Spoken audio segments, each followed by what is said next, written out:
আসসালামু আলাইকুম বন্ধুরা, সবাই কেমন আছো? আজকে তোমাদের মাঝে কুমড়া বড়া রেসিপি নিয়ে হাজির হয়েছি। সম্পূর্ণ রেসিপিটি দেখতে হলে ভিডিওটি না টেনে দেখতে থাকুন। আমার চ্যানেলটি অবশ্যই সাবস্ক্রাইব করে সাথেই থাকবেন এমন নতুন নতুন রেসিপি দেখার জন্য।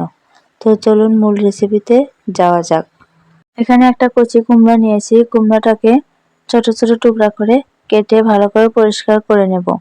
তারপর একটা বাটি নেব। বাটিতে পরিমাণ মতো হলুদের গুঁড়া, মরিচের গুঁড়া, জিরা গুঁড়া, ধনিয়া গুঁড়া এবং সাথে স্বাদ মতো লবণ দিয়ে দেব।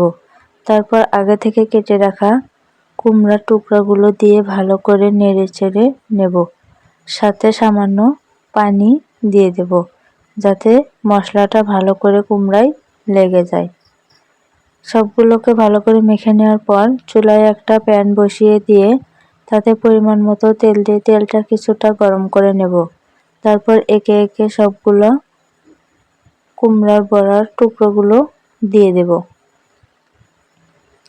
সবগুলো টুকরো দেওয়ার পর একটা ঢাকনা দিয়ে ঢেকে কিছুক্ষণ রান্না করে নেব যাতে বড়াগুলো তাড়াতাড়ি সেদ্ধ হয়ে যায়।